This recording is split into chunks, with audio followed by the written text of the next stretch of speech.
हम्म। अच्छा, मेरा दूसरा सवाल ये है कि खुद आगाही और खुदा की पहचान और तख्लीक के मकासद जो हैं, क्या इन इन चीज़ों को अचीव करने के लिए तन्हाई ज़रूरी है? इन चीज़ों के बारे में सोचने के लिए या इनको हासिल करने के लिए, समझने के लिए? हाँ, ये तो एक ऐसा पहलू है जिसमें कि अंडरस्टूड सा पहलू है कि अपनी ज़ात से मिलने के लिए आपको तन्हाई लाज़मी चाहिए, लेकिन तख्लीक़कारों के लिए उससे भी ज़्यादा, क्योंकि जो वक़्त वो अपने साथ बिताते हैं, यकसुई उनको नसीब होती है, तो उनका कलम काम करता है, उनका ज़हन काम करता है।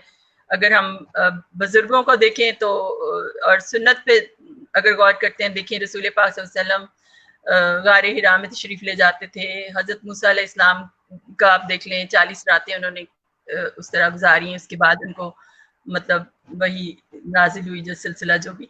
तो इसी तरह इत्तिकाफ में बैठना और ये सब चीज़ें हम सब के लिए बहुत यकीनी तौर पे मतलब अच्छी हैं, इनको अच्छे तरीके से ले, और मुराकबा करना जिसको मेडिटेशन कहते हैं, सूफी तो मेडिटेशन कहते हैं, योगा में हर जगह पे माइंडफुलनेस सब तो मतलब वेस्ट में बहुत इस चीज़ की अहमियत है।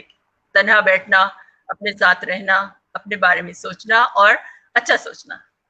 सही। अच्छा, ये